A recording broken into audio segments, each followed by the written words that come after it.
There's a light peeking through, like a burnout ball, but it's being made new.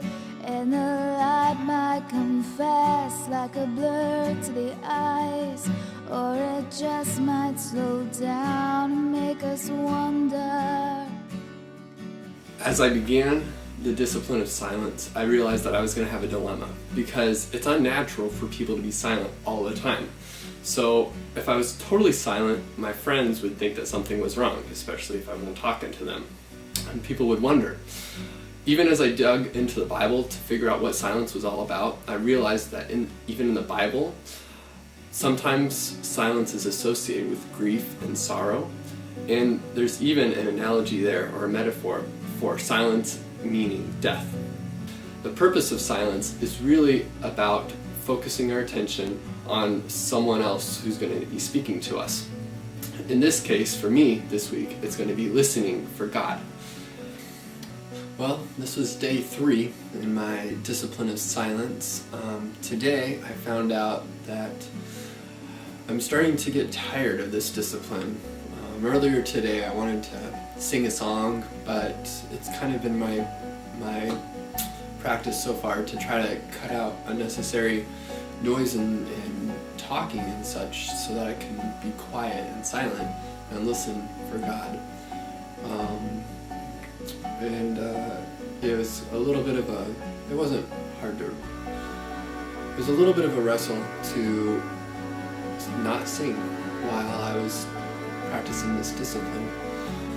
Tonight, as I finished church, I drove home and I took 15 minutes to pull off to the side of the road next to a park and just sit there and listen to the rain fall in the car.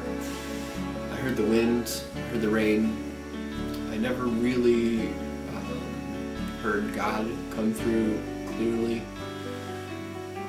I was, I think, preoccupied with all of my thoughts at that moment and trying to think about what I'm going to be doing in the next few hours and even the next 24 hours as I go back to church tomorrow and working.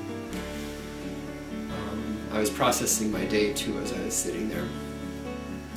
But at the end of the 15 minutes, or as the 15 minutes were coming to an end, I found myself wanting to be done, wanting to move on, wanting to get back to life, as I would refer to it. And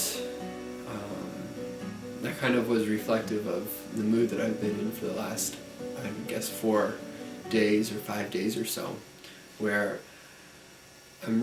I've been ready to move on with the discipline of silence.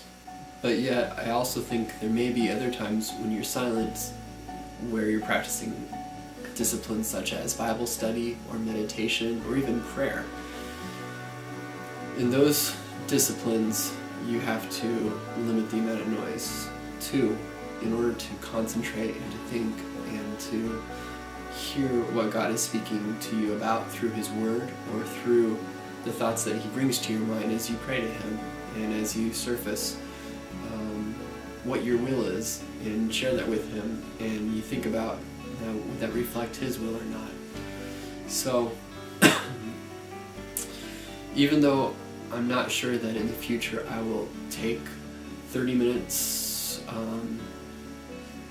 out of my week to do this discipline, I think I'll still be doing it through the times that I already have set up for Bible study and for prayer, because I don't always pray out loud. Oftentimes, most of the time, I'll pray silently.